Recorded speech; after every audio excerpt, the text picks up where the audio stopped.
നാട്ടുകാരനായ ജുബൈർ ടെലിഫോണിലുണ്ട്. ജുബൈറിന് അറിയാവുന്ന കാര്യങ്ങളൊന്ന് പങ്കുവയ്ക്കാമോ? അവരെ തോട്ടത്തില്, അവരെ ബന്ധുവിന്റെ തോട്ടത്തില് കാപ്പി പറിക്കാൻ പോയതാണ്. കാപ്പി പറിക്കുന്നിടക്കാണ് ഇത് സംഭവിച്ചിട്ടുള്ളത്. പിന്നെ കടുവയാണെന്നാണ് ഇപ്പോ ഞങ്ങൾക്ക് കിട്ടിയ വിവരം. ഇവര് ഒറ്റയ്ക്കുണ്ടായിരുന്നോളോ ജുബൈർ അവിടെ, അതോ അവരെ കൂടെ ഒരാളും കൂടി ഉണ്ടായിരുന്നു എന്നാണ് പറയുന്നത്.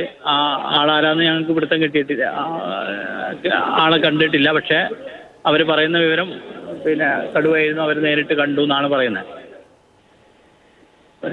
അവരെ തോട്ടത്തിൽ അവർ കാപ്പി പറിക്കുക, അവരെ ബന്ധുവിന്റെ തോട്ടത്തിൽ അവർ കാപ്പി പറിക്കുന്നു. ജുബൈർ, ഈ കടുവയുടെ ആക്രമണമുള്ള സ്ഥലമാണോ ഇത്? അങ്ങനെ എന്തെങ്കിലും വിവരങ്ങൾ നേരത്തെ ഉണ്ടായിരുന്നോ?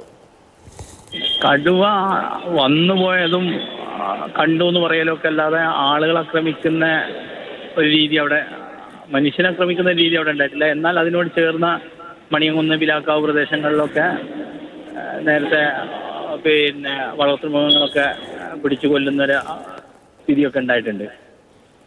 കൂട് വെച്ചിട്ട് കിട്ടാത്തൊരവസ്ഥയൊക്കെ നേരത്തെ ഉണ്ടായിട്ടുണ്ട്. വനത്തിനോട് ചേർന്ന പ്രദേശമാണിത്. മറ്റ് ഈ കാട്ടാനയുടെ ശല്യം അല്ലാതെ ഉള്ള ഒരു സ്ഥലമാണോ? മറ്റു വന്യമൃഗങ്ങളുടെ ഭീഷണിയുള്ള ഇടമാണോ? കാട്ടാനയുടെ ശല്യം നിരന്തരം ഉണ്ടാകുന്ന ഒരു പ്രദേശമാണ്. നേരത്തെ കാട്ടാന ഈ പ്രദേശത്ത് 2 ആളുകളെ ജീവനെടുത്ത സംഭവമൊക്കെ ഉണ്ടായിട്ടുണ്ട്.